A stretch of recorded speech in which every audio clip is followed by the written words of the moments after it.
आज हम कुछ अकाउंटिंग टर्म डिस्कस करेंगे, बेसिक अकाउंटिंग टर्म्स जो हमारी अकाउंटिंग में बार बार इस्तेमाल होंगे। उनको समझे बगैर हम अकाउंटिंग के बारे में कुछ भी नहीं समझ सकते। ये बेसिक अकाउंटिंग टर्म्स हैं। आगे आप बढ़ोगे तो और भी टर्म्स आएंगे, लेकिन ये जो टर्म्स हम यहाँ डिस्कस करेंगे ये सभी चैप्टर्स के कॉमन टर्म्स हैं, बेस हैं। एक तरह से हम इस पर अकाउंटिंग में 1 to 9 सीख रहे हैं। जब हमें 1 2 3 4 5 6 7 8 9 और 0 लिखना आ जाएगा तो फिर हमें 10 11 12 20 30 40 सिखाया जाएगा, जिसमें हमें सिर्फ 42 में ये बताना होगा 4 बना दो और 2 बना दो। पहले हम 0 to 9 सीखेंगे कैसे लिखा जाता है, तो वो इसमें बेसिकली हम अकाउंटिंग टर्म सीखेंगे। सबसे पहला अकाउंटिंग टर्म है एंटिटी। एंटिटी एंटिटी का क्या मतलब है? एंटिटी का मतलब है ऐसी कोई भी चीज जिसकी एक इंडिविजुअल एग्जिस्टेंस हो, means that has a definite का मतलब फिक्स, डेफिनेट इंडिविजुअल एग्जिस्टेंस। मैं एक एंटिटी हूं, आप एक एंटिटी है, मेरा घर एक एंटिटी है जिसकी एक डेफिनेट का मतलब लिमिट हो, जिसकी कोई और एग्जिस्टेंस की इंडिविजुअली। दूसरा टर्म है बिजनेस एंटिटी। ये इसी का एक्सटेंशन है। बिजनेस एंटिटी का मतलब क्या हुआ? इट मींस, यानी हम एंटिटी में भी सिर्फ बिजनेस की बात कर रहे हैं। Specifically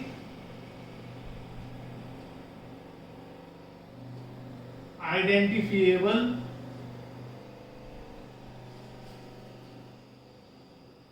business enterprise. चाहे वो एक दुकान हो, एक बड़ी कंपनी हो, आपके आसपास जो है बड़े बड़े शॉप्स होंगी, उन सबको आप जो है इस कैटेगरी में ला सकते हो। नेक्स्ट,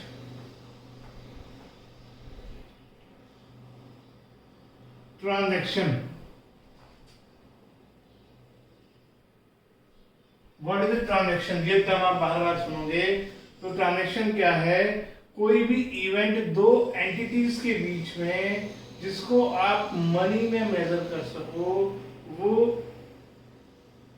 क्या कहते हैं? ट्रांजैक्शन है। इसे आप इकोनॉमिक इवेंट भी कह सकते हो। देखो, means an economic event, an economic event between two parties, between two parties. Example, purchase of raw material, salary paid, और भी बहुत सारे आप लोगों को धीरे धीरे ये वर्ड्स का मतलब समझना शुरू हो जाएगा। Next term proprietor.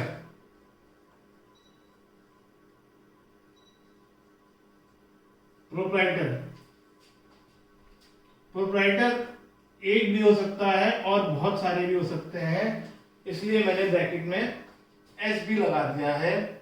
प्रोप्राइटर क्या है? प्रोप्राइटर वो पर्सन या पर्सन्स हैं जो बिजनेस को रन करते हैं, बिजनेस को रन करने का रिस्क लेते हैं, बिजनेस के बेसिकली मालिक।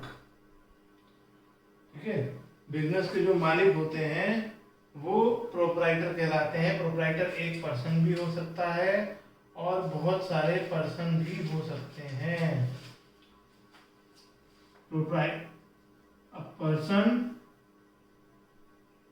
who undertakes risk and carry on the activities of the business, जो रिस्क लेता है और बिजनेस की एक्टिविटीज परफॉर्म करता है वो प्रोप्राइटर होता है। वो एक पर्सन भी हो सकता है, ग्रुप ऑफ पर्संस भी हो सकते हैं। तो प्रोप्राइटर जो हुआ एक तरह से आप कह सकते हो आपके ऑर्गेनाइजेशन का मालिक, ओनर ऑफ द ऑर्गेनाइजेशन।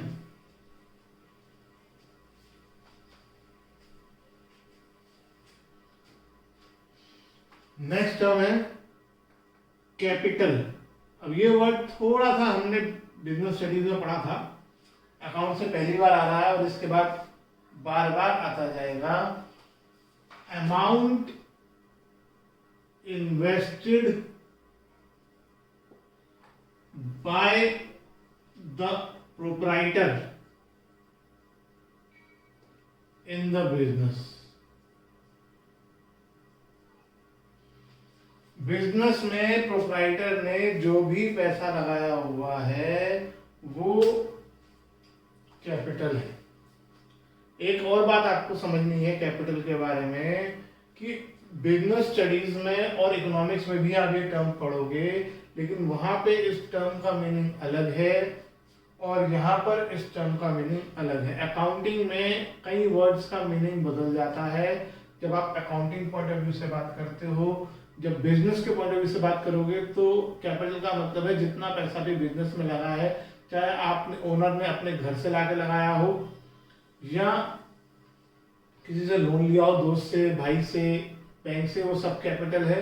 जबकि अकाउंट्स में कैपिटल का मतलब सिर्फ वो पैसा है जो ओनर ने अपना लगाया है। अगर वो बैंक से बोरो कर रहा है और फिर पैसा लगा रहा है तो उसे हम नॉर्मली कैपिटल में काउंट नहीं करते हैं। तो कैपिटल का मीनिंग जो है वो स्पेसिफिकली अकाउंटिंग में अलग है। ये अकाउंटिंग पॉइंट ऑफ व्यू से है, इस चीज का आप ध्यान रखेंगे जब भी बात होगी।